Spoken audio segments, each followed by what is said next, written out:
What if I told you the reason we follow the wrong people isn't because they're so convincing, but because we're so hungry for certainty?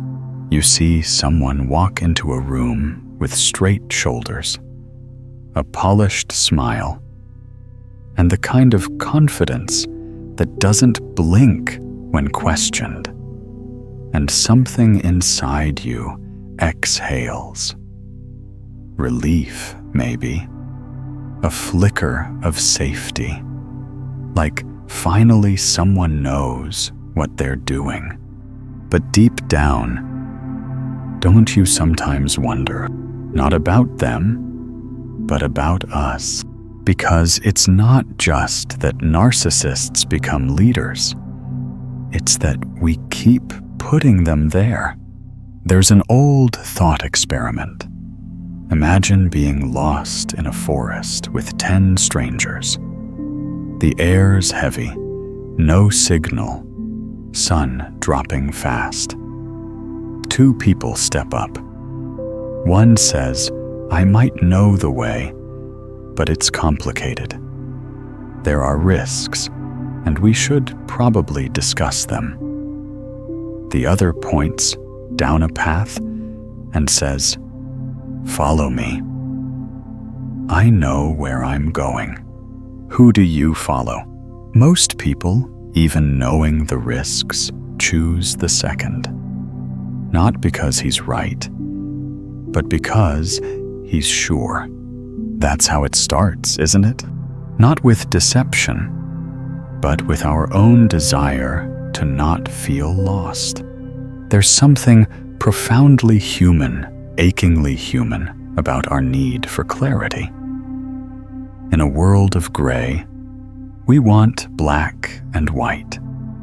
In a storm of variables, we want a voice that cuts through. And if that voice belongs to someone manipulative, charismatic, even cruel, well, maybe we don't look too closely, because ambiguity is exhausting. Certainty, even false certainty, feels like shelter.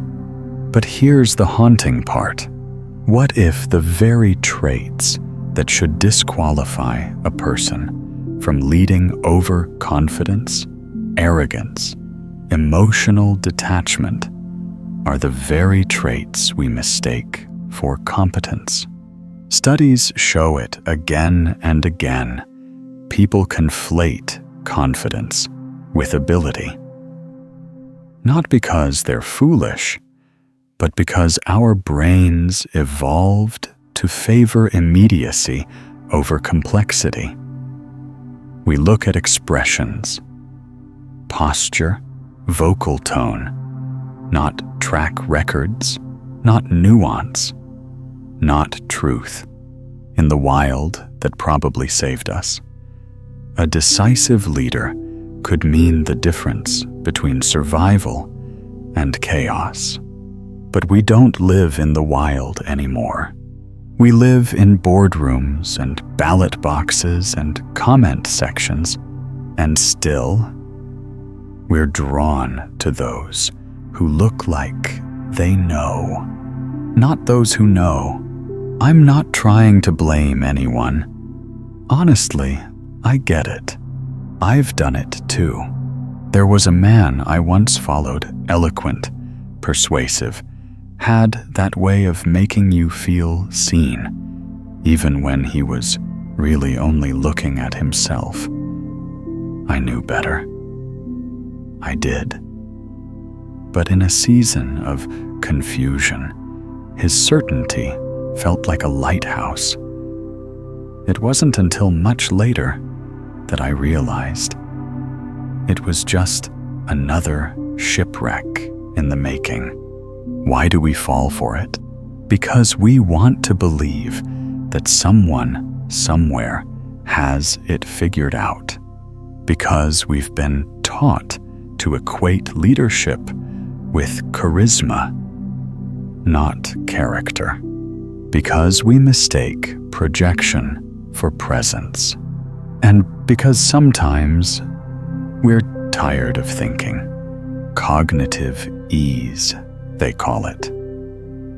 Our brains prefer the path of least resistance. A simple answer, confidently stated, is more attractive than a complex one that includes uncertainty.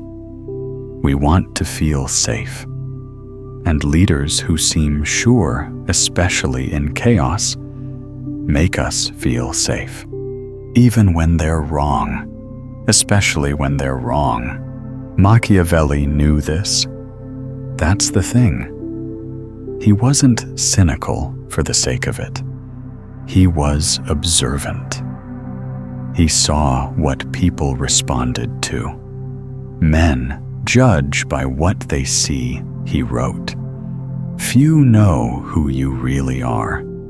So craft an image. Speak with clarity. And if people follow you, it's not always because of your truth. It's because of their fear. Fear of being misled. Fear of being alone. Fear of having to choose for themselves.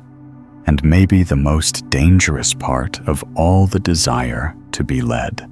There's a stillness to that realization. Like standing in a dark room and realizing the shadows aren't moving. You are. Because it's not just about the narcissists, liars, and fools. It's about the part of us that wants to be fooled, that craves the illusion over the uncertainty, that would rather follow a voice shouting confidently into the void than sit in silence, listening for what's real. I'm not saying we shouldn't trust anyone. I'm saying we need to trust ourselves first. And that's hard. Harder than it sounds. Because trusting ourselves means being okay with not knowing. With being uncertain. With walking a path without guarantees. It means resisting the pull of easy answers. It means not mistaking volume for wisdom. And it means, above all, seeing leadership not as something to surrender to, but as something to question always. Maybe that's the real work. Not to resent the ones who rise with arrogance, but to wonder what inside us keeps lifting them up. And maybe if enough of us ask that question, the pattern breaks. Maybe. But for now, we follow, because someone sounds sure, and we're tired of being lost. And that's exactly when we need to stop. That's exactly when we need to pause and listen, not to the loudest voice, but to the quiet truth inside us, whispering, "Wait, are they really leading? Or are you just afraid?" You are listening to Silent Sage Stories, where the quietest questions find resonance. If this makes you pause for a moment, you may be ready to step deeper into yourself. If you feel something has touched you, like, share, and subscribe. Not to spread a channel, but to hold on to the rare silence in a noisy world. Some lies are easy to spot. The big ones, the brash ones, the promises wrapped in gold leaf and broadcast with a grin. But the ones we believe, the ones that nestle quietly into the corners of our minds, those lies are quieter, softer. They don't shout. They echo, and often They don't come from others. They come from us. Because deception, real deception, rarely begins with the liar. It begins with the listener, wanting so badly for the words to be true. Machiavelli didn't blame leaders for manipulating. He simply said, people want to be manipulated. Not because they're weak, but because they are desperate for hope, for safety, for clarity. He called it what it was. Men are so simple and so obedient to present necessities that he who deceives will always find someone who is willing to be deceived. What a terrifying kindness, that we are not victims, but participants. Think of the last time you knew something was off, but still kept going, not because you didn't see the red flags, but because something in you needed to believe the flag was just fabric fluttering in the wind. That's how it works, doesn't it? We're not fooled by illusion. We collude with it because the truth is inconvenient. It's rarely what we want it to be. It asks too much, offers too little, demands thought and courage, and the unsettling task of living without guarantees. But the lie is elegant. It's efficient. It wraps itself around our longing and tells us exactly what we wish the truth had said. We're not drawn to deceivers because they're malicious. We're drawn to them because they're emotionally symmetrical with our own hopes. They say what we want to hear in the way we wish we could believe it, and we call that resonance. But resonance without examination is dangerous, especially when it comes wrapped in charisma.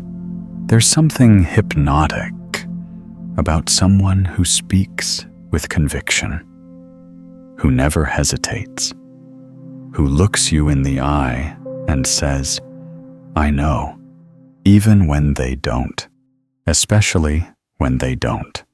We think we're choosing leadership, but sometimes we're just choosing relief from doubt, from complexity, from ourselves. Psychologists call it optimism bias. Our tendency to interpret ambiguous information in ways that confirm what we already hope is true. It's not weakness. It's wiring. And good manipulators, whether knowingly or not, exploit that wiring. They tell us only what we want to see. They speak in the mirror of our dreams. They edit reality for our comfort, not out of cruelty, but because it works, and we thank them for it. We vote for them. We promote them. We marry them. We follow them down paths we would never have chosen on our own, because the lie is not always false. Sometimes it's just too beautiful to reject, but beauty isn't the same as truth, and certainty isn't the same as wisdom. You probably know that, but here's the deeper question. Why do we again and again follow the lie we recognize? Why does part of us, even as we nod and smile and walk in step, whisper quietly, "This isn't real"? And yet we keep going. Maybe it's because the alternative feels worse, because the truth would mean stepping into the dark without a guide, because it would mean growing up, and growing up means giving up the fantasy of being rescued. It means saying, I don't need someone to dazzle me. I need someone who tells the truth, even when it's uncomfortable, even when it hurts, even when it sounds like uncertainty. But we're not trained to seek that. We're trained to seek the performance of knowing. We reward projection over integrity, flash over depth, emotionally pleasing lies over emotionally disruptive truths. And then we wonder why our leaders fall apart. Maybe the harder truth is this: they were never strong to begin with. We just wanted them to be, and so we looked away until it collapsed. Until we collapsed. It's not about blame. It's about awareness. The magician's hand isn't the deception. It's the audience's gaze that chooses where to look. If we want better leaders, maybe we need to be better followers, wiser watchers, not harder, not colder, just quieter, able to sit in the discomfort of not knowing, able to resist the temptation of being dazzled, able to hear a voice that doesn't shout, but speaks honestly, and say, that's enough.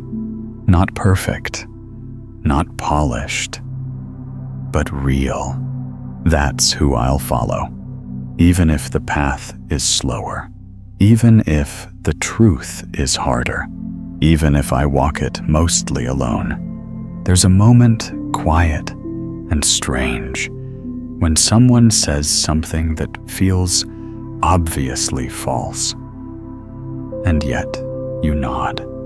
Not because you believe it, but because it's easier that way.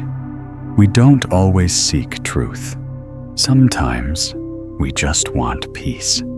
And peace in this world often looks like agreeing with power, even when power is wrong. It's not that we're cowards. It's that we're tired. Tired of questioning. Tired of the friction, tired of being the one who says, but wait. So we settle. We go along. Not because we're convinced, but because resistance feels too expensive. There's a term for this status quo bias, the idea that all else equal people prefer things to stay the same. Not because the current state is good, but because change requires effort. And effort means risk. And risk means blame if things go wrong. So we'd rather remain in a flawed system than venture into an unknown one. We defend the familiar, even when it hurts us, even when it betrays us, even when we see the cracks forming under our feet, because at least we know the shape of those cracks. We've lived with them. They feel like home. That's the terrifying part of human psychology. We don't always choose what's better. We choose what's familiar. Think of a sinking ship. People cling to it not because they think it will float, but because they don't know how to swim. Now imagine leadership like that. A face we've seen 100 times. A tone we recognize. A promise we've heard so often, it's become background noise. We know it's hollow. We know it doesn't hold. But it's something. And something is better than the unknown, even if that something is slowly failing us. This is why so many deeply broken systems stay in place, not because they're defended by the powerful, but because they're tolerated by the exhausted. We don't vote for liars because we love lies. We vote for them because we dread the chaos of not knowing what comes next. This too Machiavelli understood, not in contempt, but in clarity. People prefer a cruel order to a kind uncertainty. We crave predictability, even if it comes at the cost of truth, even if it means nodding along while something in our chest whispers, "This isn't right." Even if we teach our children to obey people we ourselves do not trust. It's not hypocrisy, it's survival. We become guardians of the lie, not out of allegiance, but inertia, because the longer we live under it, the more effort it takes to tear it down. It's not just a system anymore. It's a part of who we are, and to reject it would be to reject the version of ourselves that believed in it. That's the real fear. Not that they lied, but that we let them, that we looked the other way, that we called comfort, truth, and silence peace.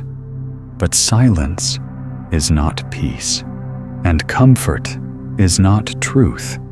And if the cost of stillness is our own integrity, maybe we've paid too much. Maybe it's time to sit with the discomfort, to feel the ache of change, to choose the unknown, even when it trembles in our hands. Maybe it's okay to say, I don't know who to follow. I don't know what's next, but I won't pretend anymore. Because there's a strange kind of strength in uncertainty. The kind that doesn't shout. The kind that doesn't sell itself. The kind that waits in the quiet.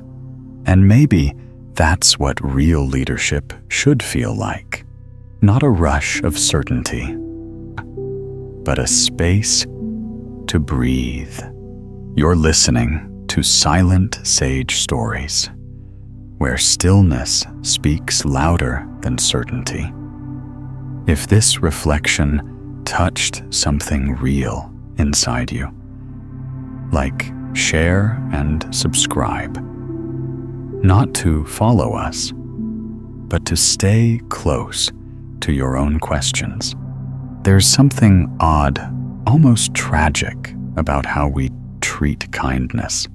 We say we want it. We say we admire it. We even teach our children to value it. But when it shows up in leadership, we flinch. We call it weakness. We wonder if it's enough. We ask silently, can they really handle the weight? Because somewhere along the line, we learned to equate goodness with fragility, as if integrity can't coexist with power, as if someone who feels deeply can't decide clearly. But what if that assumption is wrong? What if kindness is not a flaw, but a kind of fierce clarity? Still, many of us don't see it that way. Why? Because kindness doesn't advertise. It doesn't broadcast itself. It doesn't fill rooms with dominance or demand applause. It listens. It hesitates. It considers. And in a world that rewards decisiveness And dominance, that kind of presence, gets mistaken for absence. We look at thoughtful leaders, the quiet ones, the slow ones, the self-questioning ones, and we worry. They don't seem in control. They're not loud enough, not sharp enough, not commanding enough. We forget that wisdom often whispers. That real power doesn't always posture. Sometimes it just holds steady in the middle of the storm. But the optics don't favor that. Not in politics, not in business, not even in daily life. People want quick answers, simple plans, unshakable certainty. And when someone says, "It's complicated," "I don't know yet," "Let me think," we call it doubt, even if it's just depth, even if it's honesty, even if it's the only responsible answer. You've seen it, haven't you? The kind teacher, the gentle manager, the patient friend. They carry more than they say. They offer more than they ask. And somehow, they're the ones overlooked, passed over, dismissed, because we confuse volume with value. And we forget that strength can be soft. Angela Merkel once said, "Compromise is not weakness. It's the foundation of peace." But we live in a world that punishes nuance. So we turn away from those who speak in maybes and follow those who shout in absolutes, even when those absolutes are empty, even when those shouts lead us nowhere. There's another reason we distrust the good, because they make us feel something we've been trying to avoid. Guilt. Their presence reminds us of our own compromises. Their steadiness makes our cynicism feel exposed. So instead of leaning toward them, we shrink back. We mock them. We question their motives. We wait for the mask to drop, because if it doesn't, then we have to confront the idea that maybe we gave up too soon. Maybe integrity is still possible. Maybe the world hasn't gone as dark as we said it did. And maybe we've been using that darkness as an excuse to stop trying. Goodness asks something of us. It doesn't let us coast. It says quietly, "You can do better." And that's harder to face than any tyrant, because it comes not with punishment, but with a mirror. So we avoid it. We label the good as soft. We label the soft as naive. And we go on pretending that loudness means leadership and certainty means strength. But maybe the ones who pause before they speak, who feel before they act, maybe they're not weak at all.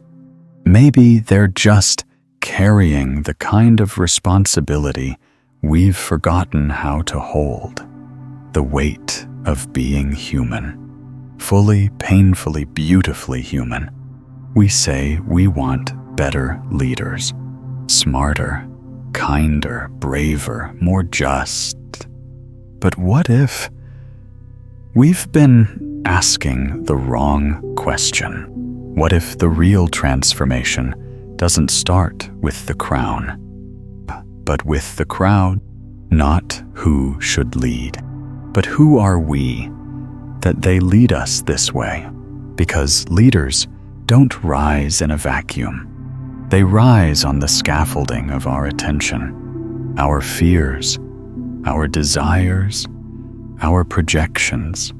They reflect not just what we admire, but what we tolerate, what we settle for, what we look away from. Every narcissist who ascends does so on the shoulders of people who craved confidence more than competence. Every manipulator who succeeds relies on a population too weary or too cynical to question illusion. Every fool in power is placed there not by chaos, but by choice. Ours.